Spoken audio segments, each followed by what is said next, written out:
Mi padre renegó de mí, en mi propia boda, por casarme con un mecánico sin un centavo. Mi esposo sonrió y dijo, no lo necesitamos. 6 meses después, mi papá se puso pálido cuando el nombre de mi esposo apareció en una pantalla frente a 500 personas. Mi padre golpeó su copa de champán en la recepción de mi boda, y sentí el sonido en mi columna antes de entender lo que significaba. 300 personas se quedaron en silencio. Eso es lo que la atención de mi padre le hace a una habitación. La silencia, no porque la gente lo quiera, sino porque le tienen miedo, y han aprendido, tras muchos años cerca de la riqueza, que esos dos sentimientos pueden coexistir sin que nadie tenga que examinar la diferencia. Se levantó de la mesa en la que él mismo se había instalado, una mesa que no estaba en mi lista de asientos y que apareció porque mi padre llegó con 250 invitados que yo no había invitado. Personas que le debían favores y que habían venido a ver lo que fuera que estuviera a punto de suceder. Y carraspeó una vez, como lo hace un hombre cuando el silencio ya le pertenece, pero quiere que sientas el momento en que lo toma. Tengo algo que me gustaría decir, anunció, sobre la elección de mi hija. Su nombre es Ricardo Ashford. Posee o ha poseído, en distintos momentos de los últimos 30 años, aproximadamente la mitad de Manhattan. Digo esto no para establecer mi propia herencia interrumpida, sino porque es la única manera de describir con precisión cómo se sentía crecer siendo la cosa que él más amaba y la cosa a la que menos estaba dispuesto a tratar como una persona. A partir de este momento, dijo, en el silencio que él mismo creó, Fiona Ashford ya no es mi hija. No hay herencia, ni fondo fiduciario, ni derecho a las propiedades Ashford. Terminó su copa de champán. La puso sobre nuestra mesa, entre el pastel de bodas por el que mi mejor amiga Caro había discutido con la pastelería durante 6 semanas y las pequeñas macetas de hierbas que usamos como centros de mesa porque James y yo las habíamos plantado juntos en el departamento de Brooklyn al que nos mudamos 3 meses antes de la boda. Sonrió, con esa sonrisa ensayada y específica de un hombre que ha sido la persona más poderosa en cada habitación en la que ha estado durante 30 años. Felicidades, cariño. Por fin estás consiguiendo todo lo que pediste. Quiero contarte cómo me sentí en ese momento. Quiero describirlo con precisión. La respuesta honesta es que sentí algo que solo puedo describir como una especie de llegada. La llegada de algo que había estado esperando durante 4 años.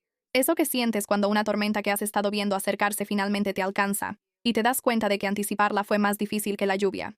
Sentía el pecho apretado. Mis manos, debajo de la mesa, encontraron las manos de James. Y James, que no se había movido ni un centímetro y cuyo rostro mostraba una quietud que había llegado a entender no era pasividad, sino una decisión, se volvió para mirarme a mí primero antes de mirar a mi padre. Esa mirada me dijo que todo ya estaba decidido y que estábamos bien. Era la mirada de un hombre con algo que aún no le había mostrado a nadie. Necesito llevarte al pasado antes de llevarte al futuro. Crecí en una casa adosada en el Upper East Side que tenía 17 habitaciones y una ama de llaves llamada Dolores, quien era la persona más cálida del edificio. Mi madre había muerto cuando yo tenía 9 años. Un hecho que mi padre trató durante el resto de mi infancia menos como un duelo y más como una complicación administrativa, una variable que había cambiado la estructura de gestión de nuestro hogar y requería ciertos ajustes. No digo esto para ser cruel con su memoria. Lo digo porque es lo más preciso que puedo decirte sobre qué tipo de hombre era, y porque yo, ya casi a los 30, había pasado la mayor parte de una década intentando convertirme en alguien que no necesitara su aprobación y fracasando. Ricardo Ashford tenía planes. Él tenía planes para todo, incluyéndome a mí. Las escuelas a las que asistí no fueron elegidas por su calidad educativa, sino por la red de contactos que me proporcionarían. ¿Quiénes serían mis compañeros de clase en el futuro? ¿De quiénes eran hijos los que ya estaban en ciertos lugares? ¿Qué puertas se abrirían porque yo había estado en el edificio correcto en el momento adecuado? Mi carrera en mercadotecnia fue sugerencia suya, llevada a cabo en una firma en la que su grupo de inversión tenía participación. Los hombres con los que salí, sin excepción, eran hombres que él ya había investigado o me había presentado. Hombres que venían con currículums, linajes y el entendimiento específico y correcto de lo que una conexión con Ashford significaba para su propio futuro. A los 16 años, él se sentó frente a mí en la mesa del comedor, una mesa donde cenábamos en silencio 3 noches a la semana, donde Dolores servía comida que apenas probaba mientras mi padre leía documentos, y él dijo algo que he repasado en mi mente tantas veces que ya casi se ha vuelto algo suave. El amor es un lujo para los pobres, Fiona. Eres una Ashford. Te casas por estrategia. Yo tenía 16 años. Lo puse en la lista de cosas que dicen los padres y esperé dejar de sentir el peso frío de esas palabras. Esperé durante años. Conocí a James Carter un martes por la mañana de marzo en una cafetería en Brooklyn a la que entré porque estaba lloviendo y me había equivocado de salida en el metro, y mi paraguas era más decorativo que funcional. Tenía 28 años y había salido en 6 citas en 3 años, todas con hombres que mi padre había recomendado. Todas eran conversaciones sobre ventajas, oportunidades y lenguaje de sobremesa. James estaba en la barra cuando entré. Llevaba una camisa de franela con una mancha oscura cerca del puño izquierdo, y tenía ese tipo de manos que llaman la atención. Ásperas, fuertes, las manos de alguien que trabaja con ellas. Estaba mirando el menú como lo haces cuando ya sabes lo que quieres, pero igual lo lees porque tienes tiempo para leer, lo cual es una cualidad subestimada en una persona. Me sostuvo la puerta cuando entré. Terminamos en bancos contiguos en la barra porque estaba lloviendo y la cafetería estaba llena, y hablamos durante 3 horas. Me preguntó a qué me dedicaba, le dije que marketing, y él preguntó qué significaba eso. Y cuando se lo expliqué, me hizo preguntas específicas e inteligentes de seguimiento en lugar de usarlo como pretexto para hablar de sí mismo. Me dijo que tenía un taller de reparación de autos en Queens. Habló sobre el vecindario, sobre los chicos que trabajaban ahí, sobre un cliente cuyo Buick 1987 le había tomado un mes encontrarle piezas, porque el hombre lo tenía desde nuevo y no podía imaginarse manejando otro auto. Me dijo que había sido el mejor mes de trabajo que había tenido en mucho tiempo. Cuando dejó de llover y le dije que tenía que irme, me acompañó hasta el metro. Ni siquiera sé tu apellido, dijo. ¿Importa? Lo pensó. De verdad lo pensó, tomando la pregunta en serio. No, dijo. En realidad no. Solo quiero saber qué te hace reír. Nadie me había dicho eso antes. En 28 años de personas tratando de conocerme, nadie me había dicho eso. Me fui a casa y lo pensé durante 3 días, y luego regresé a esa cafetería el viernes por la mañana y él estaba ahí otra vez, en el mismo banco, y hablamos durante 4 horas más, y no le dije mi apellido hasta 2 semanas después. Cuando finalmente lo hice, él dijo, está bien, y pidió otro café. Mi papá mandó investigar a James dentro de las 72 horas después de que le dije su nombre. Sin activos significativos, me dijo en una de esas cenas a las que te manda llamar, de esas en las que la invitación no es negociable y la comida es irrelevante. Sin inversiones más allá de una cuenta básica de retiro. Sin conexiones, sin dinero familiar, sin una red que valga la pena mencionar. Dejó su tenedor.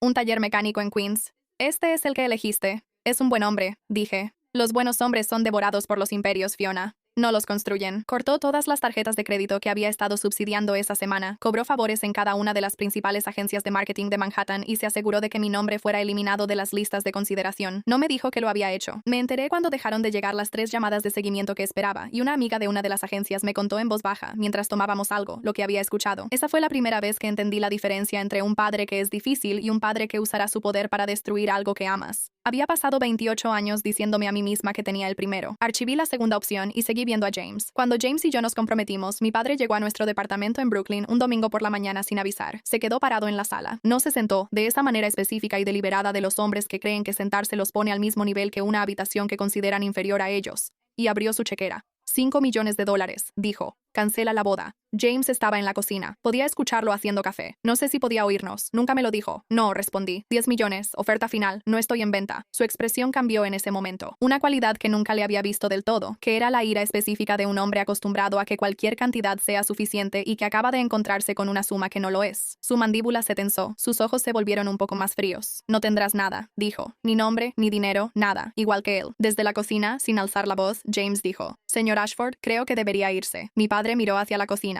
Me volvió a mirar. Se fue. James me trajo café y nos sentamos en el sofá. Y él no dijo nada al respecto hasta que yo lo mencioné. Y entonces simplemente dijo, las personas que te aman no te ponen precio. Eso es todo lo que necesitaba saber sobre tu padre. Luego me preguntó si quería ir al mercado de agricultores y le dije que sí, y fuimos. Y esa fue una de las mejores mañanas de mi vida. Mi padre vino a la boda, no para participar, sino para observar, para atraer a su propio público y convertirlo en un evento diferente al que habíamos planeado. Habíamos invitado a 50 personas. Nuestra gente, amigos, colegas, la familia de Jaime, Caro y su esposo, algunos empleados de Jaime de la tienda que habían estado con él durante años. Habíamos rentado un lugar pequeño en Brooklyn, una bodega renovada con buena iluminación y un sistema de sonido decente y un servicio de catering que encontramos porque un amigo nos lo recomendó y eran exactamente tan buenos como prometieron. Él llegó con 250 invitados adicionales, 250 personas que le debían algo y que aparentemente le debían asistir a la boda de su hija como parte del saldo. Reporteros de sociedad, socios de negocios, personas que mi padre coleccionaba como ciertos hombres coleccionan pruebas de su propia importancia. Llenaron el lugar de una manera que nuestras 50 personas nunca lo habrían hecho, lo cual creo que era el objetivo. Me enteré de que él venía 2 horas antes de la ceremonia, por una llamada del gerente del lugar que dijo, con el profesionalismo cuidadoso de alguien que maneja algo realmente sin precedentes, que había llegado un grupo adicional significativo y que pedían ser acomodados. Llamé a Caro, llamé a James. James dijo, déjalos entrar, todo va a estar bien. Lo dijo con la misma seguridad que escuché en la cocina cuando le pidió a mi padre que se fuera, como un hombre que ya sabe cómo termina la historia. La ceremonia fue tranquila y perfecta. Nuestro oficiante, un amigo de James llamado Marcos, que se había ordenado 6 meses antes específicamente para esto, nos casó frente a 50 personas que estaban ahí porque realmente querían estar. Los otros 250 miraban desde los bordes con su ropa cara y sus teléfonos en la mano, esperando lo que sea que los hubiera traído aquí. Mi papá esperó hasta después de los votos, hasta que el oficiante dijo que estábamos casados, hasta que tuve un momento completo e indiscutible de ser la esposa de James Carter. Entonces sonó el tintineo del vaso. Habló por más tiempo de lo que lo he descrito aquí. Era muy hábil para los discursos. Richard Ashford había dado más discursos en su vida de los que la mayoría de las personas dan presentaciones, y entendía el ritmo, entendía el peso teatral de una pausa, entendía cómo hacer que la audiencia sintiera que estaba escuchando algo importante. Habló sobre el apellido Ashford, habló sobre legado y estrategia. Dijo la palabra parásito, y sentí que todo mi cuerpo se enfriaba. Y luego sentí la mano de James en mi espalda y volví a sentir calor. Se detuvo frente a nuestra mesa, miró a James como miraba a los obstáculos. Un mecánico de poca monta con manos callosas y los bolsillos vacíos, dijo, ante una sala de 300 personas, algunas de las cuales tenían tenían sus teléfonos en la mano. James se puso de pie, se acomodó la corbata que Caro le había ayudado a escoger. Un azul marino oscuro que hacía que sus ojos hicieran algo especial con la luz. Miró a mi padre con la expresión perfecta y despreocupada de alguien que ya había previsto este momento en sus planes y lo consideraba manejable. Gracias por venir, señor Ashford, dijo. No lo necesitamos. Usted tiene un taller que vale menos que mi reloj. James sonrió. No fue una sonrisa grande ni teatral. Fue pequeña, privada y completamente segura. Tengo algo más importante, dijo. La tengo a ella. Al fondo de la habitación, noté por primera vez a un hombre de cabello plateado que no reconocí. Tenía unos 60 años, estaba impecablemente vestido y se mantenía un poco apartado de los invitados de mi padre, como alguien que asiste a este tipo de eventos con regularidad, pero que no pertenece a ningún grupo en particular. Observaba el intercambio entre James y mi padre con una atención tranquila y aguda y una pequeña sonrisa contenida. Aún no sabía quién era. Guardé su rostro en mi memoria y volví a concentrarme en mi boda. Pasaron 6 meses. Estábamos, según todas las medidas posibles, bien. Había encontrado un nuevo trabajo, en una firma boutique de estrategia en Soho que me había llamado directamente gracias a una recomendación que en ese momento no identifiqué, pero que después entendería. El trabajo era realmente interesante, los horarios eran míos y nadie había recibido una llamada de mi padre sobre mi estatus de consideración. James dirigía la tienda. Él iba temprano y regresaba en las noches con el cansancio tranquilo de alguien que ha hecho un buen trabajo y lo sabe. Cenábamos juntos casi todas las noches. Hablábamos como hablan las personas cuando realmente se escuchan. Plantamos cosas en la escalera de incendios, la mayoría de las cuales se murieron, pero una no, lo que James declaró como una proporción de éxito con la que estaba contento. Fueron 6 meses buenos. Quiero decir eso claramente, porque la historia tiene una revelación, y las revelaciones a veces hacen que la gente se pregunte si el tiempo anterior fue vacío. No lo fue. Los 6 meses fueron exactamente lo que parecían desde adentro. 2 personas que se habían elegido y estaban viviendo dentro de esa elección. Sin embargo, yo notaba cosas. Siempre he sido observadora. Las notaba, las archivaba y las dejaba acumularse sin forzarlas a tomar una forma antes de que estuvieran listas. Las llamadas telefónicas. James tenía una oficina en casa, un cuartito junto a la sala que él había acondicionado con un escritorio, una lámpara y no mucho más. Y de vez en cuando, por las noches, lo escuchaba haciendo llamadas ahí dentro, con la puerta no completamente cerrada, y la voz era diferente a la que oía en la cena, o en el mercado de agricultores, o cuando hablaba por teléfono con su mamá los domingos por la tarde. Precisa, cortante. La economía verbal tan precisa de una persona que valora el tiempo de una manera particular y profesional. No era una voz que reconociera después de 4 años de conocerlo, y no pregunté al respecto, porque había aprendido con James que las preguntas hechas antes de que él esté listo para responderlas producen respuestas incompletas, y las completas valen la pena esperar. Lo segundo fue la laptop. Él tenía una laptop personal que compartíamos de vez en cuando, recetas, viajes, ese tipo de vida digital doméstica que requiere una pantalla entre 2 personas. Pero había una segunda computadora, delgada y gris, que estaba en el escritorio de la oficina de la casa y que nunca lo había visto usar para nada personal. De vez en cuando tocaba la puerta, estaba abierta en su pantalla y él la cerraba sin prisa, de la manera en que cierras algo no porque sea un secreto, sino porque aún no está listo. Y hay una diferencia entre esas dos cosas que había aprendido a sentir con precisión con Jaime. Pausa rápida. Si quieres más historias como esta y de mejor calidad, mi Spotify está enlazado en la descripción. El viaje a San Francisco fue lo más obvio y quizás lo más revelador en retrospectiva. Él lo describió como una visita a un proveedor. 4 días, el tipo de viaje que tiene sentido para alguien que dirige un negocio y necesita mantener relaciones con las personas que lo mantienen funcionando. Regresó más callado de lo normal, no distante. James nunca fue distante conmigo, lo cual es una de las cosas sin las que había decidido que no podía vivir. Pero llevaba algo, el peso específico de alguien que guarda algo con cuidado hasta el momento adecuado. Una vez le pregunté, sentada en la mesa de la cocina un jueves por la noche en septiembre, mientras comíamos pasta que él había preparado, y yo estaba tan metida en mis pensamientos que ni siquiera pude saborear bien la pasta, preguntándome si había algo que debía saber. Me miró durante un largo momento, la manera específica y completa en que él mira las cosas. Sí, dijo, pero todavía no. Pronto, pronto. Asentí con la cabeza. Confía en eso. Confía en eso porque en 4 años de conocer a James Carter, él nunca me había dicho algo que resultara ser diferente de la verdad. No la verdad estratégica calibrada del mundo de mi padre, sino la verdad simple. La clase de verdad que a veces es incómoda y que se ofrece de todos modos, porque la alternativa requiere más energía de la que ahorra. Si él decía aún no, era aún no, y no otra cosa disfrazada de aún no.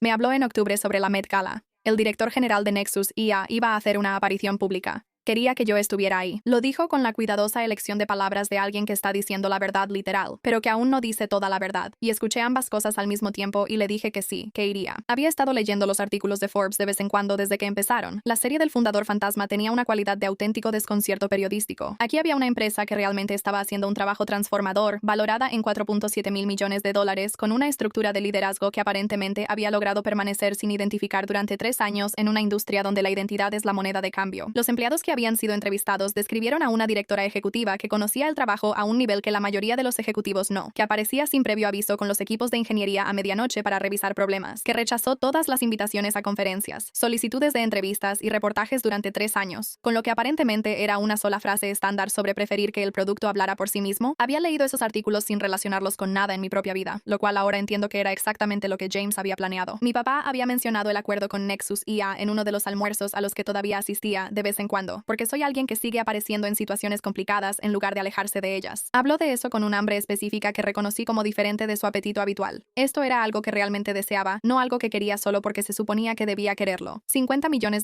dijo. Una alianza para un centro de datos. Había estado intentando conseguir una reunión con su equipo legal durante meses y le seguían diciendo que alguien se pondría en contacto. En retrospectiva, alguien sí se puso en contacto, solo que no desde la dirección que él esperaba. La gala fue espectacular en ese modo impersonal y cuidadosamente planeado de los eventos, donde el lugar ha sido diseñado para impresionar a personas que están ahí para impresionar. Di vueltas por el lugar. Encontré un vaso de agua y luego una copa de vino. Hablé con una mujer de una organización sin fines de lucro que realmente me pareció interesante sobre su trabajo en el acceso digital rural. Seguía perdiendo a James entre la multitud y volviéndolo a encontrar cerca de los bordes de las salas, hablando con la gente con la atención fácil y específica de alguien que conoce a la mayoría de las personas en el edificio. Pensé, él conoce a mucha gente en esta sala para ser alguien que dirige un taller de autos en Queens. Guardé eso junto con las otras cosas que había estado guardando en la carpeta que ya se estaba poniendo pesada. A las 9 en punto, las luces se atenuaron. Una mujer que no reconocí subió al escenario. 40 y tantos años, aretes plateados, la autoridad serena de alguien que dirige las cosas. Ella describió la organización sin fines de lucro, agradeció a los patrocinadores y luego cambió ligeramente de postura, como lo hace la gente cuando lo que sigue es más importante que lo anterior. Por primera vez en la historia de la empresa, dijo, la fundadora y directora general de Nexus IA ha aceptado dirigirse al público en persona esta noche. 500 personas se inclinaron hacia adelante como lo hace una audiencia que ha estado esperando algo. Busqué a James. Ya no estaba a mi lado. Mi padre, a 4 mesas de distancia, se acomodó la corbata y se inclinó hacia adelante con la atención precisa y calculadora de un hombre que ha intentado entrar a una sala durante 2 años y cree que por fin está a punto de encontrar la puerta. Por favor, den la bienvenida, dijo la mujer a James Carter. Así es como se ve y se siente cuando 500 personas hacen algo al mismo tiempo. No es algo fluido. Es una ola, una onda de comprensión que se mueve a través de la multitud a diferentes velocidades, ya que distintas personas procesan el nombre a ritmos diferentes hasta que alcanza una masa crítica y toda la sala está de pie, como sucedió 2 segundos después de que se mencionó el nombre. Mi esposo, James Carter, el mecánico de Queens con manos callosas y manchas de aceite en su franela. El hombre al que mi padre llamó parásito frente a 300 personas el día de nuestra boda, subió al escenario en el Museo Metropolitano de Arte, como alguien que había estado esperando mucho tiempo para dejar de esconderse y finalmente decidió que era el momento adecuado. La pantalla detrás de él se iluminó, con un logotipo que reconocí tras 6 meses de artículos en Forbes. Un nombre con el que ahora entendía que había estado viviendo durante 4 años. James Carter, director general y fundador de Nexus IA Technologies. Debajo de eso, la evaluación, que ya había leído en línea pero que se veía diferente en una pantalla en la habitación en la que estaba. $4.7 mil millones.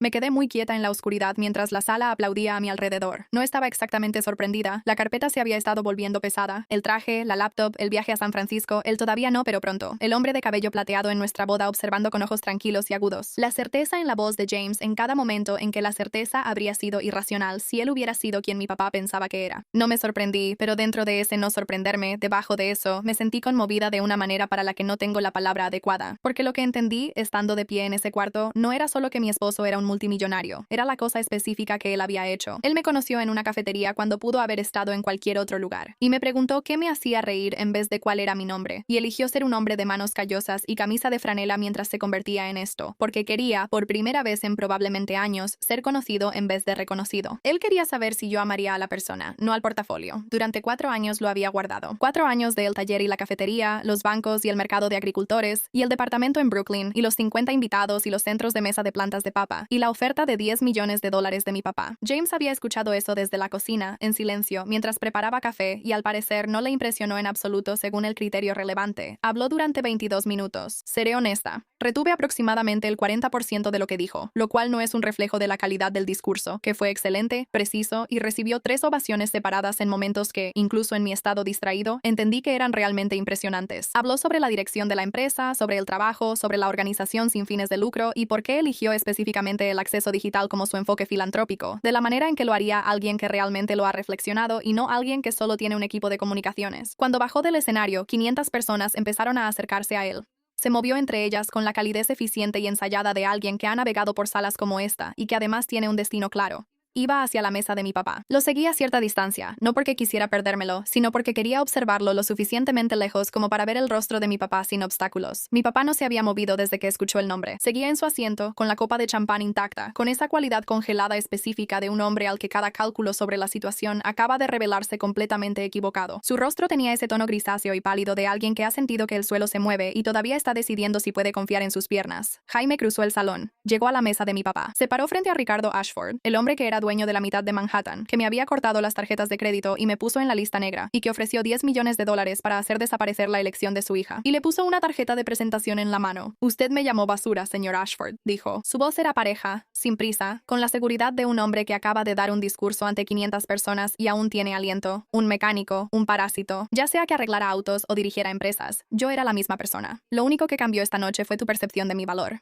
Él deslizó su brazo alrededor de mi cintura. Yo estaba ahí. Había llegado a su lado sin decidirlo del todo, como cuando te acercas al calor cuando el aire está frío. Nexus IA no se asociará con Ashford Properties, dijo James. No recompenso a las personas que tratan a sus familias como activos. Mi padre levantó la vista de la tarjeta de presentación, miró a James, me miró a mí, volvió a mirar a James. La habitación a nuestro alrededor se había quedado muy silenciosa, de esa manera específica en que los lugares se quedan en silencio cuando todos fingen no escuchar, pero en realidad están escuchando por completo. El trato, dijo finalmente mi padre, con una voz que nunca le había escuchado antes. Esa voz escueta, desnuda de alguien que acaba de entender que ha estado del lado equivocado de algo enorme. Los 50 millones van a otra persona, dijo James simplemente. Buenas noches, señor Ashford. Nos dio la espalda a los dos, y caminamos, y él no miró atrás, y yo tampoco. A la mañana siguiente, estaba en todas las publicaciones de negocios que alguna vez habían escrito sobre el fundador fantasma. El trato del centro de datos de $50 millones que mi padre había perseguido durante 2 años. Se fue a un competidor, rechazado por el yerno al que había desheredado públicamente en la boda de su hija 6 meses antes. El mecánico al que llamó parásito frente a 300 personas valía el doble que él. El mecánico de Queens, al parecer, había sido el fundador fantasma todo el tiempo, y durante todo ese tiempo mi padre había estado tratando de conseguir una reunión con su gente. Al parecer, había estado cenando con la esposa del jefe de su gente. La nota de seguimiento de Forbes salió la tarde siguiente. Incluía una fotografía de la gala, James y yo al borde del evento, tomada desde lejos por alguien que o tenía un lente muy largo o había sido muy paciente. Nos estábamos yendo. Yo me reía de algo. Él me miraba con la expresión que reconocí de un martes por la mañana en marzo en una cafetería de Brooklyn hace 6 años. La expresión de alguien que ha encontrado exactamente lo que buscaba y no tiene prisa por buscar en otro lado. El pie de foto decía: directora ejecutiva de Nexus IA James Carter, con su esposa Fiona, antes Fiona Ashford, hija del desarrollador inmobiliario Richard Ashford, cuya empresa Ashford Properties fue confirmada esta semana como descartada para la sociedad del centro de datos de Nexus IA de $50 millones.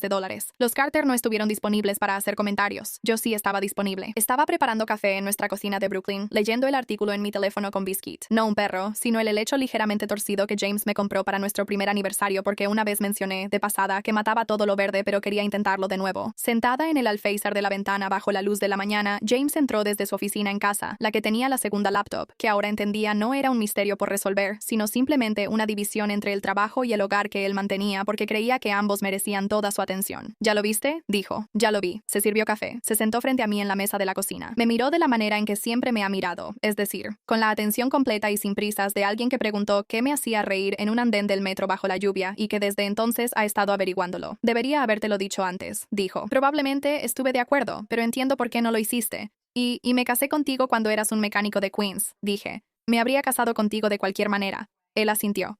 Ya lo sabía. Había estado esperando 4 años para saberlo con certeza, y ahora lo sabía. Y eso era lo que más le importaba, lo cual pude ver en la expresión específica de su rostro cuando lo dije. No exactamente aliviado, tranquilo. La expresión de alguien que ha llevado algo con mucho cuidado durante mucho tiempo y por fin le han permitido soltarlo. Mi papá me llamó 3 semanas después de la gala. Llamó desde su línea directa, que casi nunca usa. Sé que era su línea directa porque la tengo memorizada desde que tenía 12 años. Dejé que sonara.